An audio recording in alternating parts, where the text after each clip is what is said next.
Hey everybody, welcome to another one of my YouTube videos where I use exposure and response prevention to help treat my choking phobia. So today I'm going to start the exposure, and I'm going to do as I usually do in my video. The only thing is, before I start my exposure, I'm going to basically get a pen. See, the thing is, it's Thanksgiving today in Canada, so a lot of things are closed. Like, I was going to go to the pizza place, but I'm pretty sure it's going to be closed. So I just went to Tim Hortons, which is like the equivalent of Starbucks here. Got some hash browns and stuff. So I'm going to do the exposure, but I didn't have a pen. So I'm just going to rush back to my house, get a pen, so I can write down the thoughts that come in my mind while I'm doing the exposure. Because I mentioned before, it's very hard. Like, I honestly wish I was telepathic with like some person next to me, so that while I'm eating I could instantly like send telepathic thoughts to this person, so they would know exactly what I'm thinking while I'm eating. And I mentioned this before, there's thoughts I have post-swallow and thoughts I have pre-swallow. I'll just go over that real quick again for you guys who are unfamiliar with these terms. They're just terms I think I've just made up during my videos. There's post-swallowing thoughts, which are thoughts that I have after the food has been swallowed down my throat and is going down my esophagus into my stomach. This is before it reaches the point, at least that I think, I'm not a doctor or surgeon, where it could actually get stuck in my throat and I could get into my lungs. So that is the post-swallowing. So I find those thoughts are distinctive than the pre-swallowing thoughts. Pre-swallowing thoughts are more thoughts, fear-related, thoughts about what's going to happen, or nowadays about what I hope will happen, right? Like, because I've documented it, I know the problem, I just have to restructure my brain. I know I know what's going to happen in terms of like, oh, I've been doing this over and over again, so a part of my brain has to click, at least I believe it does, to this idea that this thought that you're feeling is just not true. You can have thoughts that are not true. It's just when they start affecting your fuel for your life, right? Then they start affecting your brain in terms of you can't even think, or you're too tired to go out because you're not eating because you feel you'll choke. That's when it's better to actually put those thoughts on trial and see just how true are they.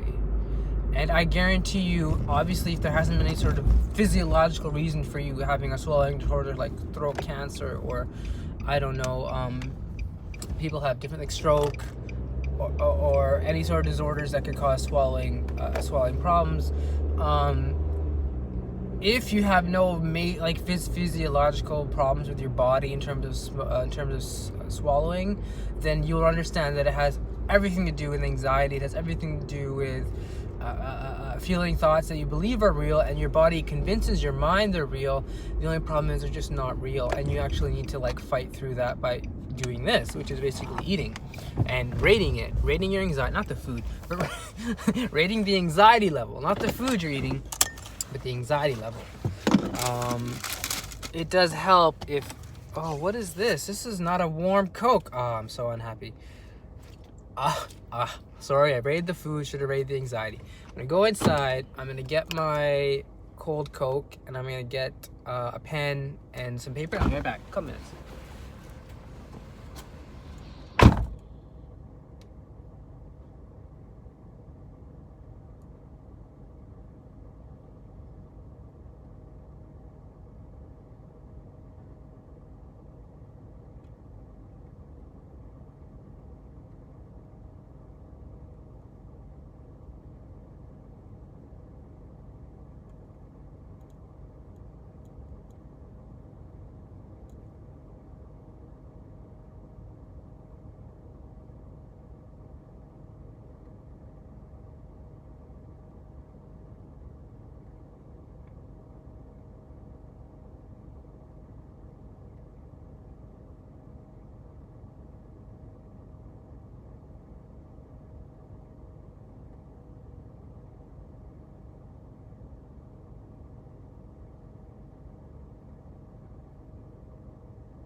Hello world, I am back. Okay, so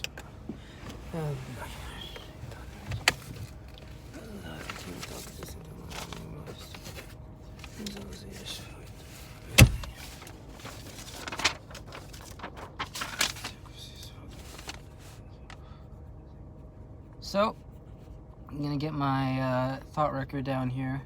And basically, a thought record is your thoughts during your exposure response prevention, which is basically your eating. So your thought record is your thoughts while you're eating. And that's why I'm saying you're gonna put your thoughts on trial, because I'm really hot. I think I'll be okay. Because of the whole I don't want this to be a response I want to prevent. Like, I obviously want to be as comfortable as possible, but I don't want to do things that my anxiety is telling me to do. So first thing we want to do is rate the anxiety of choking on food before and then after. So my anxiety of choking on food, as of now, it's like a 7. Let's go with like 5. It's like a 5 out of 100. And now we do the thing that makes you anxious, which for someone who has children phobia is eating.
Rang out steps from a townhouse complex in Rexdale. The Etobicoke neighborhood has a heavy police presence this morning after the shooting. Police so far have no one in custody. And if you don't head to an advanced poll, or you haven't already, Election Day is just 1 week away from today. The polls now showing more throwing their support behind the NDP amidst a dead heat at the top between the Conservative and Liberal parties.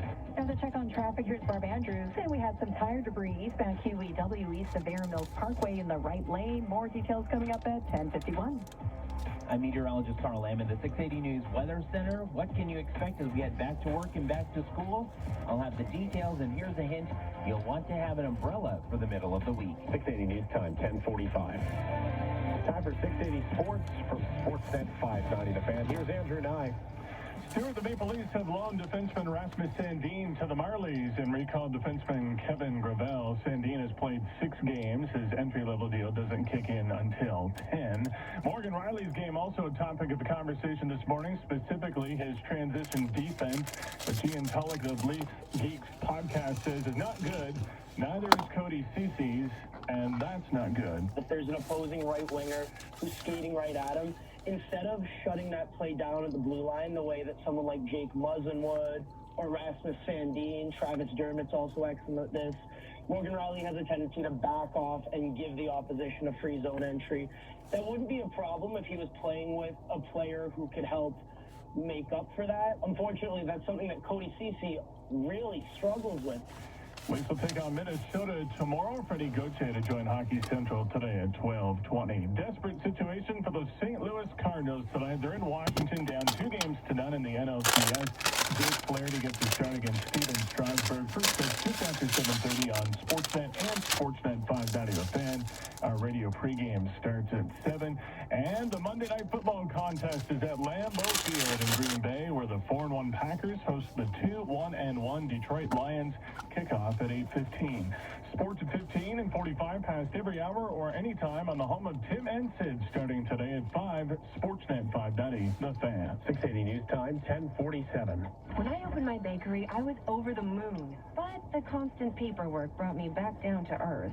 Then, things got easier when I opened the RBC Digital Choice Business Account Package with unlimited features like electronic debit and credit transactions, Moneris, and mobile check deposit. Now, I spend less time sifting through business transactions and more time sifting flour for my heavenly butter tarts. Visit rbc.com/less hassle and make things easier with the RBC Digital Choice Business Account Package. Make your son strong. My mentors at school understand my potential and support my goals. 168 years strong. I'm inspired to serve others through acts of goodness and with empathy. St. Michael's College School. My name is Gianfranco, and my school is 168 years strong. St. Michael's College School. Attend the next open house this Thursday and Tuesday, October 22nd from 7:30 to 9:30. 1515 Bathurst Street at St. Clair. stmichaelscollegeschool.com. 680 News Time, 10:48. An extra step could make a big difference when it comes to protecting yourself online. Two-factor authentication, also known as 2FA, is a more secure way to get into your private account, says web security expert Troy Hunt. 2FA is great because when that's enabled, even if someone does get your password, they can't do anything with it. The way computers verify it's actually you at the keyboard is through a variety of factors, such as typing in a password or sending a text to your phone. Two-factor authentication combines those factors, making it harder for hackers to access your data. So this is a really sort of neat security control that's available on certainly all the big social media platforms these days. You go and turn this stuff on, and it's something you want to do proactively as well. Doing it after someone's already broken into your account is too late. So take a few minutes and get the thing set up and be proactive. I'm Daria Albinger, ABC News. You're listening to 680 News at 10:49. 12 years later and 1,000 miles from home, a lost dog has finally been returned to its owner. The 14-year-old fox terrier named Duchess was found hungry and shivering in a shed in Carnegie, Pennsylvania last week. She had gone missing from Boca Raton, Florida in 2007, but had a microchip that led her back to owner Catherine Strang in this emotional reunion.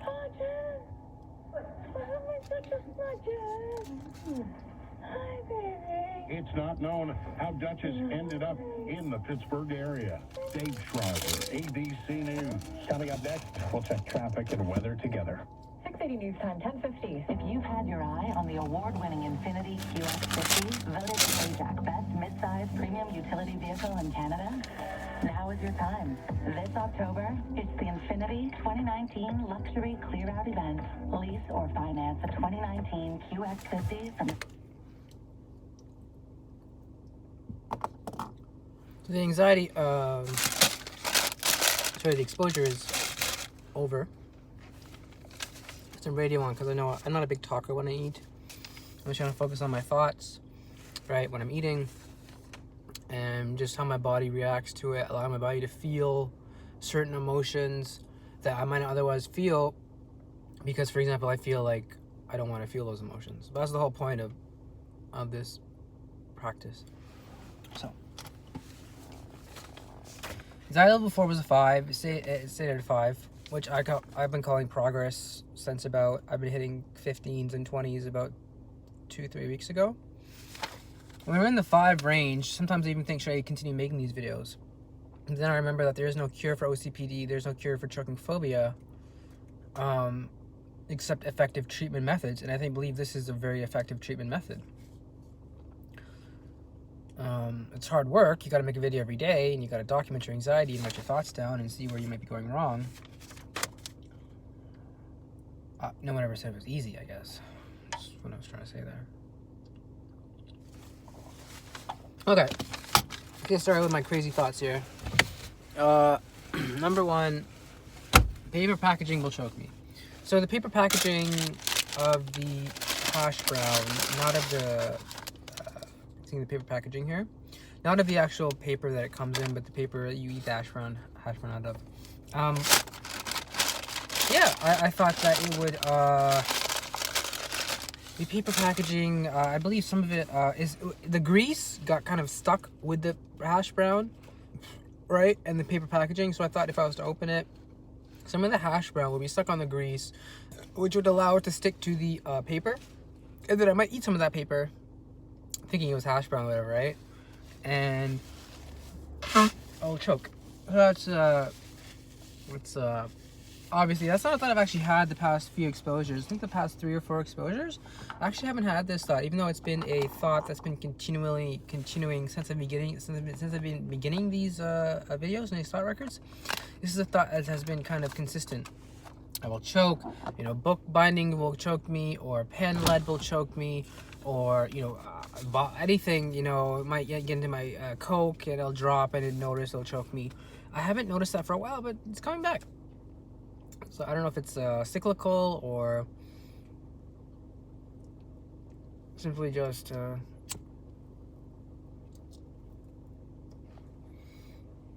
maybe I'm working myself too hard. But obviously that thought, it's not so much the thought as it is just the time it takes to deal with that thought and realize it's not real, right?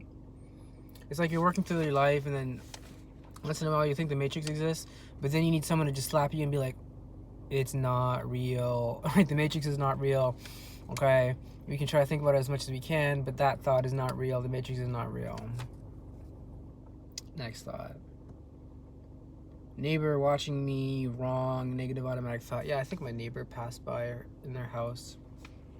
And I think I was eating, so I have social anxiety, so when I eat, I get very hyper conscious of what, you know, people around me are doing. And I thought this is a bad idea to kind of make these videos outside, but at the same time, like, I always make them inside, so I just sometimes make them outside, you know, just to change up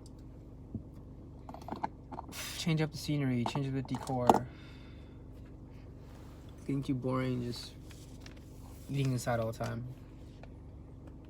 Next up, no, liberals must win. Yeah. If you overheard on the radio, they're talking about how the liberals and conservatives are in a dead heat right now in the election in Canada, and that's not cool because the liberals are up. And we were just talking about how the NDP, they're like the more far left party. They're saying that they're gaining seats and that they're willing to join a coalition with the conservatives, which would suck because the conservative NDP coalition doesn't get anything done. It's like a lukewarm party it's too scared to do anything. End of the day, the conservatives basically just browbeat the NDPs into doing what they want to do. It's not a good win for any progressive Canadian, you know, voters. It's basically a conservative win. A liberal loss is a conservative win, in my opinion. NDP is just, they don't have the power.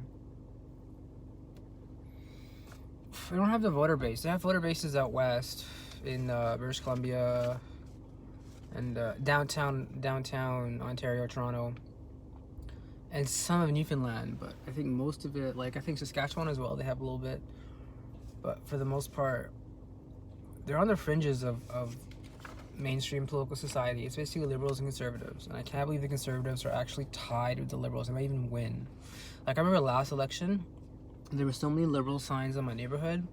This election, I think I'm the only person in this neighborhood. There's like 2 or 3 other people that have liberal signs, all conservatives. So ridiculous. Okay, moving on. Next thought was the radio was talking about how today's Monday Night Football. So I wrote Monday Night Football, my work will be heavy. I'm gonna be seriously busy today. Everything's closed, right? Everyone watched their food. And even my work asking to come in early, so super busy. I remember last Thanksgiving, I don't know how busy it was.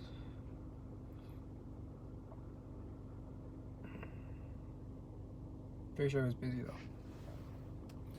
I could theoretically check on my phone.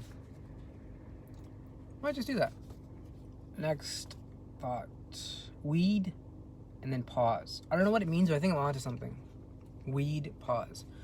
Because sometimes I'd smoke weed and I'd say I'm gonna smoke like 10 hits, right? Which is equivalent, I would say, about 2.5 shots of vodka. Thing is, after about 5 hits, I really get distracted and almost thinking like, oh, I love this body buzz so much. I shouldn't smoke anymore. It's wrong to smoke more than this. All you need is a body buzz to loosen you up, relax you. That's all you need. You don't need to get so blitzed that, you know, you have trouble driving. But for me, I don't listen to those thoughts as much as I should. and I just ended up smoking weed. I think I'm onto something here. Weed. Pause. Maybe like smoke a little weed and then pause, or maybe smoke a little weed and then just like, you know, pause. Just stop now. You know. Next thought. I move away from the mic to breathe. Chocolate Rain. Don't know why. Whatever his name is. Tavon. Xander. Tavon. Whatever his name is, he's a successful YouTube artist. Had that song Chocolate Rain. Probably listened to it on his video.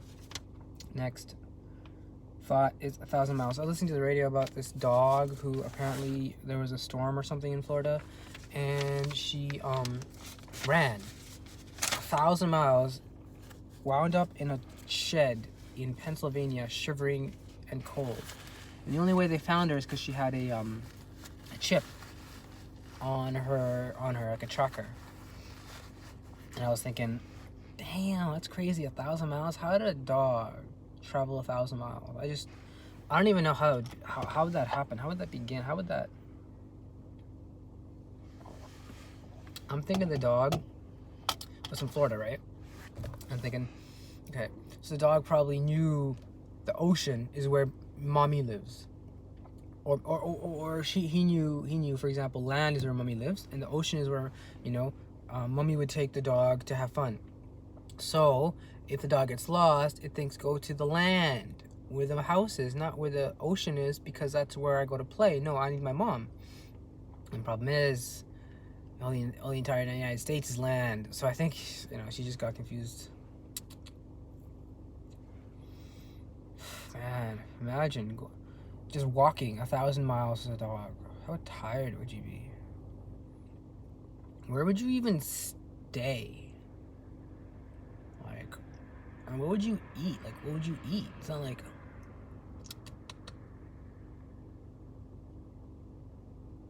This is sad.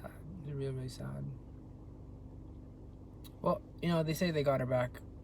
I'm gonna Google what happened to that dog. Anyway, guys, that's the end of my video. Went from a 5 to a 5.